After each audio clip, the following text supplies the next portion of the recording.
தனம் தரும் கல்வி தரும் ஒரு நாளும் தளர்வறியா மனம் தரும் தெய்வ வடிவும் தரும் நெஞ்சில் வஞ்சமில்லா இனம் தரும் நல்லன எல்லாம் தரும் அன்பர் என்பவர்க்கே கணம் தரும் பூங்குழலால் அபிராமி கடைக்கண்களே. நேயர்களுக்கு வணக்கம். இன்னைக்கு நம்ம பார்க்கக்கூடிய பதிவு அப்படிங்கிறது அதிசக்தி வாய்ந்த சக்தியின் சொரூபமாக விளங்கி கொண்டிருக்கக்கூடிய தசமகா சக்திகளில் ஒருவராக இருக்கக்கூடிய தொட்டியம் ஸ்ரீ மதுரகாளி அம்மனுடைய ஸ்தல வரலாறு பற்றியும் அந்த அம்மனுடைய வரலாறு பற்றியும் இந்த திருக்கோவிலினுடைய சிறப்புகள் என்னென்ன அப்படிங்கிறதையும் என்னென்ன மாதிரியான பிரச்சனைகளுக்கு மக்களுக்கு இங்கே தீர்வு இருக்குது அப்படிங்கிறத பற்றியும் இந்த பதிவில் நம்ம விரிவாக பார்க்கலாம். இது ஒரு பழமையான அற்புதமான பாசத்திற்கும் ஊர் மக்களுடைய காவல் தெய்வமாகவும் விளங்கி கொண்டிருக்கக்கூடிய அதிசக்தி வாய்ந்த ஒரு அம்மனுடைய வரலாறு அப்படின்னு தான் நம்ம சொல்லணும். தொட்டியம் ஸ்ரீ மதுரகாளி அம்மனுடைய கோவில் எங்கே இருக்குது அப்படின்னு நம்ம பார்த்தோம்னா நாமக்கல்லேருந்து திருச்சி செல்லக்கூடிய வழியில் இருக்கக்கூடிய தொட்டியம் அப்படிங்கிற ஊரில் தான் ஸ்ரீ மதுரகாளி அம்மனுடைய கோவில் அப்படிங்கிறது இருக்குது. இந்த திருக்கோவிலில் இருக்கக்கூடிய மூலவராக இருக்கக்கூடிய அம்மனே இந்த மதுரகாளி அம்மன் தான். வார்த்தைகளால் கூட வரையறுத்து கூற முடியாத அளவிற்கு அதிசக்தி வாய்ந்த ஒரு சக்தியின் சொரூபமாக இருக்கக்கூடிய ஒரு அம்மன் அப்படின்னா இந்த தொட்டியம் ஸ்ரீ மதுரகாளி அம்மன் அப்படின்னு நம்ம சொல்லலாம். இந்த அம்மனுக்கு பல வருடங்களாக, அதாவது நூற்றுக்கணக்கான வருடங்களாக இந்த அம்மனுக்கு வருடா வருடம் தேர் திருவிழா அப்படிங்கிறது இன்றளவும் நடந்துகிட்டு இருக்கு அப்படின்னு தான் சொல்லணும். எல்லா கோவில்கள்லையும் எல்லா ஊர்லேயும் தான் தேர் திருவிழா அப்படிங்கிறது நமக்கு இருந்துகிட்டு இருக்கு. ஆனாலும் கூட இந்த ஊரில் இருக்கக்கூடிய தேர் திருவிழாவை எதனால் சிறப்பு அம்சமாக இந்த பதிவில் நம்ம சொல்கிறோம் அப்படின்னா, தமிழகத்திலேயே இரட்டை தேர் வழிபாடு அப்படிங்கிறது இந்த ஊர்லேயே தான் இருக்கும். அதாவது இந்த தொட்டியம் அப்படின்னு சொல்லக்கூடிய இந்த ஊரில் தான் இரட்டை தேர் வழிபாடு அப்படிங்கிறது தேர் திருவிழா நேரத்தில் நடைபெறக்கூடிய ஒரு சிறப்பு வழிபாடாக இருந்துட்டு இருக்கக்கூடியது. இந்த இரட்டை தேர் வழிபாடு அப்படின்னு சொல்லக்கூடியதை இந்த ஊர் மக்கள் பேச்சு வழக்கில் என்ன மாதிரி சொல்கிறாங்க அப்படின்னு நம்ம பார்த்தோம்னா, பெரிய தேர் சின்ன தேர் அப்படின்னு சொல்லக்கூடிய இரண்டு தேர், இரட்டை தேர் வழிபாடு அப்படிங்கிறது இந்த ஊரில் இருக்கக்கூடிய தேர் திருவிழா நேரத்தில் செய்யக்கூடிய ஒரு முக்கிய வழிபாடாக இருந்துட்டு இருக்கக்கூடிய ஒரு தேர் திருவிழா வழிபாடு அப்படின்னே சொல்லலாம். இந்த தேர் திருவிழாவில் இருக்கக்கூடிய இந்த இரட்டை தேரில் பெரிய தேர் அப்படின்னு சொல்லக்கூடிய அந்த தேர் 32 அடி உயரமுள்ள ஒரு தேராக இருக்கக்கூடியது. இதில் இருக்கக்கூடிய அம்மன் அப்படிங்கிறது ஓலை பிடாரி அம்மன் அப்படின்னு சொல்லக்கூடிய அந்த அம்மனுடைய வழிபாடு. அதே போல் சின்ன தேர் அப்படின்னு சொல்லக்கூடியது 30 அடி உயரமுள்ள ஒரு தேராக இருக்கக்கூடியது. இதில் தான் ஸ்ரீ மதுரகாளி அம்மனுடைய வழிபாடு அப்படிங்கிறது இருக்குது. இந்த இரண்டு தேர் அப்படிங்கிறதையும் 18 பட்டியை சேர்ந்த ஊர் மக்களும் கலந்து கொண்டு சுமார் 200 பேருக்கு மேலே இந்த தேரை தூக்கி சுமந்து வலம் வரக்கூடிய ஒரு நிகழ்வாக இந்த தேர் திருவிழா அப்படிங்கிறது இன்றளவும் நடைபெறுது அப்படின்னு தான் சொல்லணும். இந்த தேர் திருவிழா அப்படிங்கிறது எப்பொழுது நிச்சயிக்கப்படுது அப்படின்னு நம்ம பார்த்தோம்னா, தை மாதத்திலேயே முகூர்த்தம் செய்யப்பட்டு நிச்சயிக்கப்படக்கூடிய ஒரு திருவிழாவாக இந்த திருவிழா அப்படிங்கிறது இருக்குது. இது பங்குனி மாதம் வரை இதற்கான நிகழ்வுகள் செயல்பாடுகள் எல்லாமே நடைபெறும் அப்படின்னே தான் சொல்லணும். அதே போல் தை மாதத்தில் முகூர்த்தம் செய்யப்பட்டு பங்குனி மாதம் வரை இந்த ஊரே அமர்க்கலப்படக்கூடிய ஒரு தேர் திருவிழாவாக இந்த திருவிழா அப்படிங்கிறது அமையப்பெறுது. இந்த தேர் திருவிழாவில் இருக்கக்கூடிய முக்கிய சிறப்பு நிகழ்ச்சிகளாக என்னென்ன நிகழ்ச்சிகள்லாம் இருக்குது அப்படின்னு நம்ம பார்த்தோம்னா, முதல் நிகழ்ச்சியாக இருக்கக்கூடியது பூச்சொரிதல் அப்படின்னு சொல்லக்கூடிய அந்த நிகழ்ச்சியில் ஆரம்பிக்குது. அதற்கு பிறகு விரதம் இருக்கிறது, மாலை போடக்கூடிய நிகழ்வு, கதவடைக்கக்கூடிய ஒரு நிகழ்வாக இருக்கக்கூடியது. அதாவது தேர் திருவிழாவுக்கு 8 நாட்கள் முன்பாகவே இந்த கோவிலினுடைய நடை அப்படிங்கிறது சார்த்தப்படுது. இந்த நிகழ்வு தான் கதவடைத்தல் அப்படின்னு சொல்லக்கூடிய ஒரு நிகழ்வாக இருக்கக்கூடியது. இந்த கதவடைக்கக்கூடிய அந்த நிகழ்வுக்கு பிறகு 1000 பானை பொங்கல் அப்படிங்கிறது இந்த தொட்டியம் மதுரகாளி அம்மனுக்கு படைக்கப்படுது. இந்த 1000 பானை பொங்கல் வழிபாட முடித்த பிறகு நடை திறந்த பிறகு இரவு நேரத்தில் ஆரம்பித்து விடியற்காலை பொழுது வரைக்கும் இந்த 2 தேருக்கும் அலங்காரம் அப்படிங்கிறது செய்யப்படுது. இந்த தேர் அலங்காரத்திற்கு தலையலங்காரம் அப்படின்னு சொல்லக்கூடிய பெயரும் உண்டு. இந்த திருத்தேர் அலங்காரம் முடித்த பிறகு இந்த தலையலங்காரம் நிகழ்வுக்கு பிறகு 18 பட்டியை சேர்ந்த அதில் கலந்து கொள்ளக்கூடிய சுமார் 200 பேருக்கு மேலே இருக்கக்கூடிய அந்த மக்கள் தேரை தங்களுடைய தோளில் சுமந்து ஊரை சுற்றி வலம் இந்த தேர் திருவிழா நிகழ்ச்சியை நடத்துகிறாங்க. இது மாதிரியான ஒரு நிகழ்வு அப்படிங்கிறது இந்த ஊரில் உண்டு.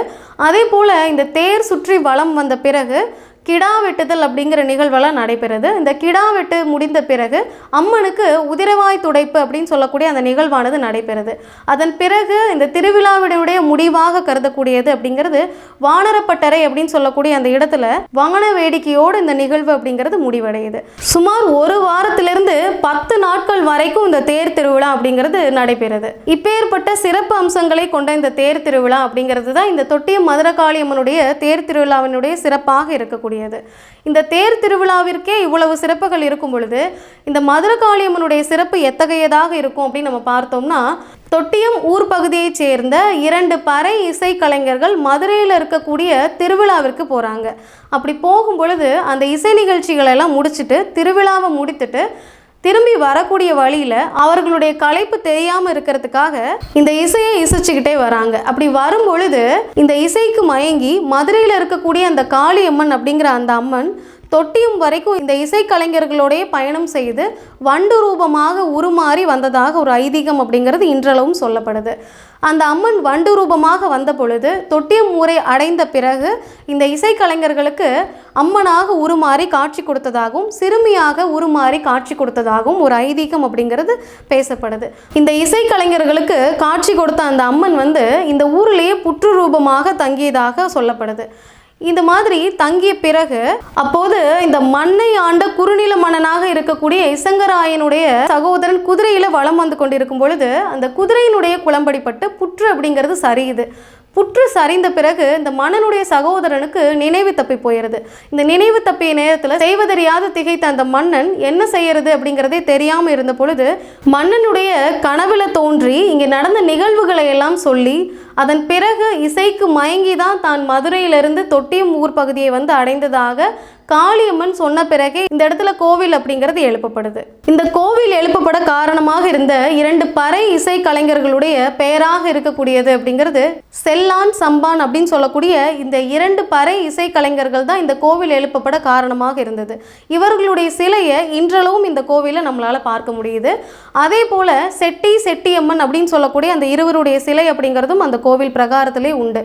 இந்த கோவிலில் ஆரம்ப காலத்திலிருந்தே வழிபாடு செய்து செட்டியம்மன் அப்படின்னு சொல்லக்கூடியவர்களுடைய சிலையும் இந்த கோவில் பிரகாரத்தில் உண்டு அப்படின்னே சொல்லலாம். அதே போல ஊர் மக்களுடைய காவல் தெய்வமாகவும் ஏழைகளுடைய தெய்வமாகவும் இன்றளவும் விளங்கக்கூடிய கருப்பண்ண சுவாமி மதுரை வீரன் சாமியினுடைய சிலையும் இந்த பிரகாரத்தில் உண்டு. இது மாதிரியான சிறப்பம்சங்களை உள்ளடக்கிய ஒரு திருக்கோவிலாக இந்த மதுரை காளியம்மனுடைய ஆலயம் அப்படிங்கிறது அமைய பெற்றிருக்கிறது. என்ன மாதிரியான பிரச்சனைகளுக்கு இந்த கோவிலில் தீர்வு அப்படிங்கிறது உண்டு அப்படின்னு நம்ம பார்க்கும் பொழுது கடன் சுமையை குறைக்கக்கூடிய விதத்திலையும் வியாபார விருத்தி செய்யக்கூடிய வகையிலும் அதே போல குடும்பத்தில் இருக்கக்கூடிய பிரச்சனைகள் தீர்வதற்காகவும் படிப்பு சம்பந்தப்பட்ட விஷயங்களுக்காகவும் கலை நிகழ்ச்சிகள் சார்ந்த படிப்பு விஷயத்திற்கும் அதே போல திருமண பாக்கியம் கைகூடுவதற்கும் குழந்தை பேரு கைகூடுவதற்கும் இதே இடத்துல வழிபாடு அப்படிங்கிறதுலாம் இன்றளவும் செய்யப்படுது. இந்த தொட்டியம் தேர் திருவிழா அப்படிங்கிறது இப்போ சமீபத்தில் 2024 ஏப்ரல் மாதத்தில் வரக்கூடிய முதல் வாரத்தில் இந்த தேர் திருவிழா அப்படிங்கிறது நடைபெறவிருக்குது.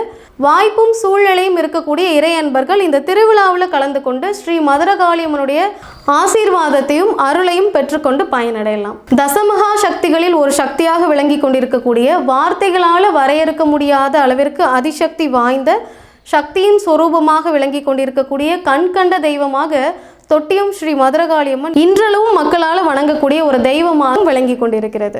நம்முடைய பதிவில் கூட இந்த கோவிலினுடைய சிறப்புகள் அப்படிங்கிறதும் இந்த அம்மனுடைய சிறப்புகள் அப்படிங்கிறதும் மிக சுருக்கமாக தான் சொல்லப்பட்டிருக்கு.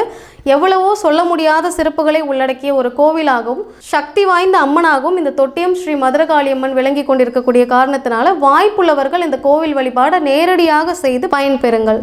இந்த பதிவு அப்படிங்கிறது கண்டிப்பாக உங்களுக்கு பயனுள்ள வகையில் இருந்திருக்கும் அப்படின்னு நம்புகிறேன். இந்த பதிவை உங்களுடைய நண்பர்களோடும் உற்றார் உறவினர்களோடும் பகிர்ந்து கொள்ளுங்கள்.